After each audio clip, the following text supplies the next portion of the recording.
Voilà de retour et c'est maintenant le temps des nouvelles de l'industrie. Alors Mathieu, plusieurs nouvelles. On commence avec quoi? On commence en force avec encore une fois le COVID qui frappe. Là, je commence à être tanné. Avec tous les événements qui ont été annulés, là, puis toutes ces histoires-là gouvernementales, les restrictions.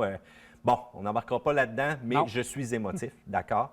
On a annulé le rallye de Charlevoix. Et là, je te le dis, c'est un monument, cet événement-là. Écoute, depuis 1987, on avait une tonne d'inscriptions. C'est des beaux paysages, c'est des revenus économiques pour le tourisme. Charlevoix, c'est une région particulièrement que j'aime de mon côté aussi. Et là, on décide de mettre la clé dans la porte du rallye.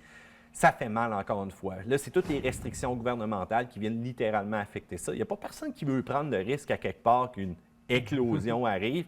Et avec tout aussi le côté envers les visiteurs, envers le tourisme, comment qu'on gère ça? Ça fait mal à tout le monde, là. C'est bien triste, ça mais fait mal. partie remise l'année prochaine, Oui. il ne sera que plus beau. Partie remise, mais encore là, ça me fait mal. Fait qu'en tout cas, allons-y vers un petit baume. Le Honda Ridgeline, on l'a complètement redessiné. C'est une nouvelle qui est sortie pas mal de manière inattendue. Il faut dire que le Ridgeline, on n'en voit pas à tous les coins de rue. C'est le genre de camionnette que tu achètes pour avoir le meilleur comportement routier. Et là, on regardait la version précédente, ça avait l'air littéralement d'un Honda Pilot, mais tu sais qu'on avait taillé une boîte à l'intérieur. On arrive avec une version, surtout la calandre avant, qui est beaucoup plus agressive. On va avoir aussi un package qu'on appelle HPD. Donc, c'est comme un peu un ensemble visuel qui est intéressant. Je l'aime beaucoup, mais j'aime pas nécessairement les roues, mais j'aime beaucoup la ligne d'échappement à l'arrière double. On n'a pas révolutionné la mécanique, on s'entend, c'est toujours le bon vieux côté conservateur. C'est juste pas mal un redesign de style, si on veut. Et pour ce qui est du comportement routier, bien, ça ne l'a pas changé. On a quand même des capacités hors route qui sont assez acceptables pour ce genre de camionnette-là, mais surtout une excellente performance lorsqu'on parle du 3,5 litres V6. C'est capable de charger, c'est capable de remorquer, mais on s'entend, on n'ira pas nécessairement dépasser les camionnettes américaines qui sont capables de faire un petit peu plus. C'est pas l'objectif, sauf qu'il est bien positionné, le Ridgeline. Et Oui. il avait besoin de ce petit coup de pouce-là, donc d'être un peu plus agressif, d'aller chercher un côté un peu plus robuste. Mais c'est le compromis idéal. Tu ne veux pas le pilote, tu ne veux pas le passeport, mais tu as besoin d'une boîte, donc ça te donne un bon compromis. Oui. Tu n'es pas dans une camionnette traditionnelle, tu n'es pas dans un VUS traditionnel.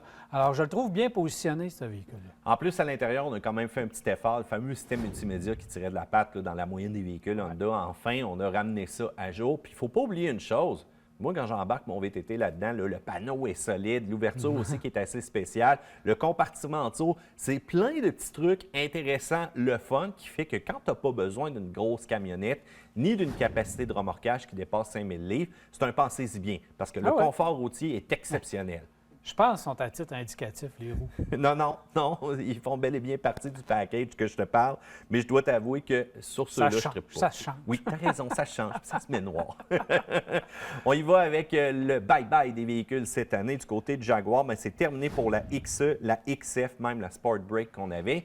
Et il y a Mercedes qui a décidé de dire bye-bye à l'ensemble des manuels dans toute leur gamme mondiale. Donc ça, c'est terminé. C'est un autre gros coup qui fait mal aux enthousiastes automobiles, surtout ceux-là qui étaient amateurs de performance. Mais on vient encore une fois rehausser avec les fameuses transmissions automatiques pour offrir une multitude de vitesses. J'ai hâte de voir si les prix ne monteront pas encore, mais de maintenir des transmissions manuelles, ça a l'air que ça coûtait cher. Bien, les doubles embrayages sont de plus en plus populaires, sont très efficaces, puis ils donnent un style de conduite sportif qui est quasiment plus le fun que la manuelle traditionnelle, puis ça ne se vend plus.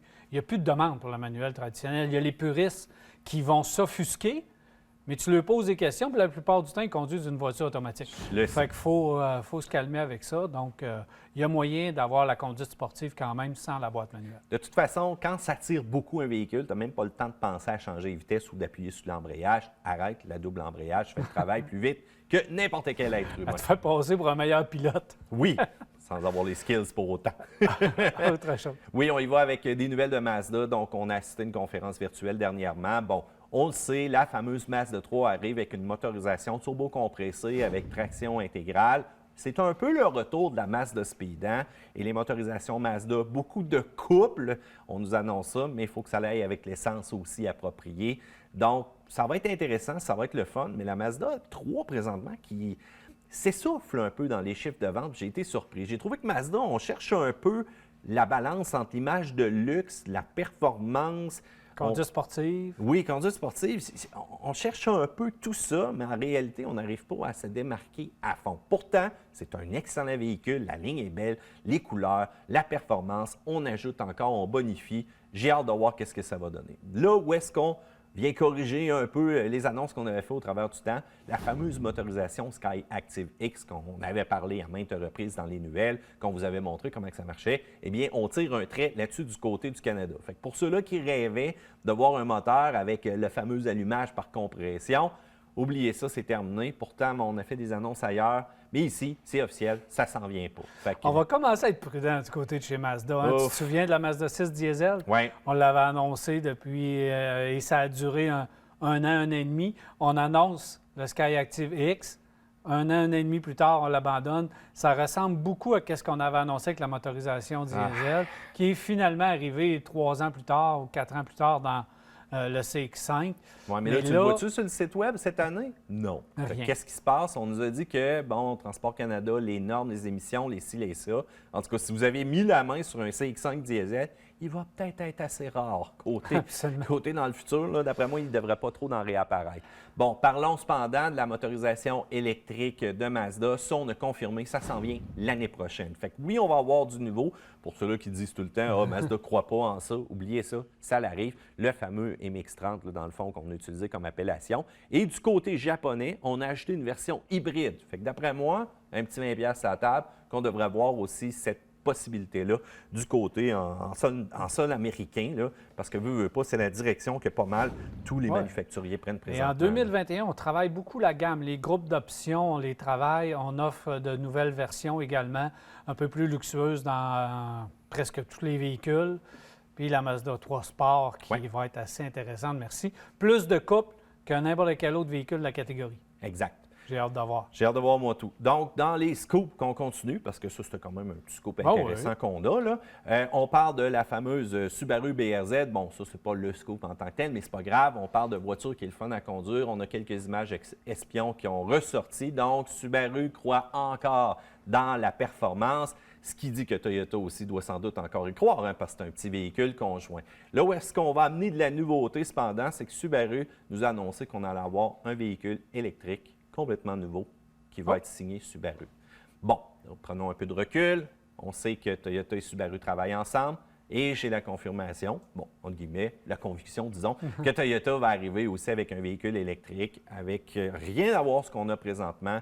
100% est très bien préparé parce qu'on sait que quand ils lancent quelque chose, ils ne font pas ça à moitié. Donc, grosso modo, on arrive enfin avec de l'électrification. Puis ce qui est intéressant, c'est qu'on partage aussi les plateformes. D'après moi, ce n'est pas juste partagé entre Subaru et Toyota, mais ce qu'il faut dire, c'est que les nouvelles qu'on a dernièrement du côté de ce manufacturier-là, c'est qu'on se prépare à avoir un meilleur approvisionnement en batterie, plus de production. D'ailleurs, je suis surpris qu'ils ne produisent pas leur propre Toyota sont propriétaires en bonne partie de Panasonic. Oui, mais une batterie signée Toyota, là, ça serait intéressant là, de voir ça. Puis l'autoproduction, un peu comme Hyundai et leur acierie, là, dans le fond, leur propre acier, tant mieux, là, pourquoi pas. Donc, tu nous dis, BRZ va arriver avec, évidemment, sa version Toyota. Oui. Subaru va arriver avec une voiture électrique. Oui. Et Toyota aura sa version. C'est ce que j'ai hâte de voir. Je suis pas mal sûr. Scoop, virage encore une fois. Je vous garde dans le monde électrifié. Bon, tu le sais, la guerre des camionnettes électriques hybrides, ben Ford a lancé le bal avec les annonces majeures qu'il avait fait. On avait vu une vidéo du Ford qui tirait vraiment une panoplie de wagons de train. C'était très puissant. Puis c'est ça, une motorisation électrique. Là, on arrive avec le hybride. On a annoncé les chiffres, très puissants. Mais là, qu'est-ce qu'on fait? C'est qu'on montre comment qu'on le teste. Parce qu'on veut être sûr que le camion va être capable de faire du hors-route, va avoir des capacités de remorquage incroyables, mais il va avoir une durabilité à tout casser. Fait que la vidéo qu'on vous montre présentement à l'écran, c'est justement que le Power Boost est capable d'endurer vraiment beaucoup de choses.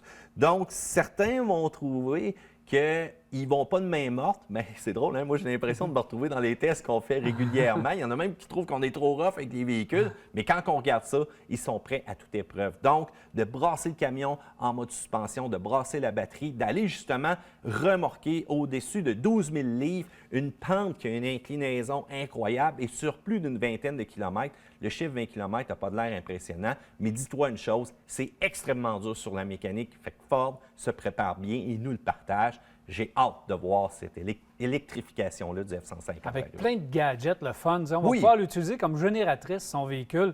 Plus besoin de traîner à part sa génératrice pour alimenter les outils et différents équipements qu'on peut utiliser pour travailler avec ou encore l'utiliser en camping. Donc, ça va être vraiment, là, j'ai hâte de voir ce véhicule-là. Il était temps. Oui, il était temps. Fait que de la machine à popcorn à l'outil que tu as besoin, voilà, tu vas être Ok, là. équipé. Merci, Mathieu. Salut. Alors voilà, on s'arrête et on va revenir. Reste avec nous.